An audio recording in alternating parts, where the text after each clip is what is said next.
Assalamu alaikum. Walaikum assalam. My name is Tanzeem Ahmed. I am from Bareilly, India. I am an electronics engineer. Sir, I am jobless. While searching for a job, when I mention in my resume that I am a fresher, then companies do not shortlist my name. When I mention fake experience in my resume, then the company shortlists my resume and I get the job. I want to ask you, if I get a job through fake experience letter, then is the money earned from it halal or haram? The question posed by the brother is that he's an electronic engineer and he's a fresher. If he writes in his resume, his biodata that he's a fresher, he may not get the job. But if he writes a fake thing, his experience, he may get a job.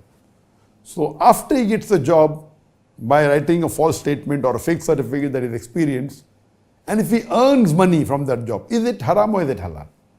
Right? Now you have to differentiate between both these. Both these are two different things.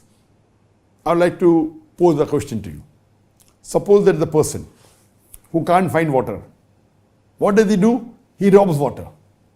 And with that water he does wudu. Because he wanted to pray, he cannot find water. So he robs water and he does wudu with that water and he prays. Will the prayer be accepted or not? Yes or no? Robbing is haram. So if he robs, he'll get punishment for that. But his wudu is complete because he did wudu with that water. He prayed. The salah also will be accepted. So similarly here, if you make a fake certificate, you will be held responsible for that forgery.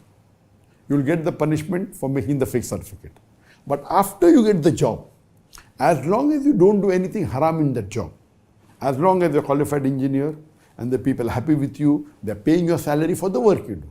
So once you get that job and you work dedicatedly and intelligently and the company is happy, company pays you salary, gives you an increment, the salary is halal. But that initial act is haram. For that, you will be punished. But after that, what you did? You didn't do anything haram. So that first act that you did, you made a fake certificate, is haram. But after that, what you earned is halal. It's permitted. So you have to ask forgiveness to Allah subhanahu wa ta'ala for forging that certificate. And if you want to go more ahead, you can even tell your boss that when the boss starts liking you, boss, I'll tell you one thing, that now I'm working in a company for 5 years, but I'll tell you one thing, that is a mistake and hope you forgive me. What's the mistake? That I forged the certificate. If you're a good employee, now you already experienced for 5 years. Khalas, why will he take you out? He may start liking you also, but there's a risk he may remove you also. So if you have done this thing, you'll be punished, you'll be held responsible for one act of forgery, but the other thing is halal.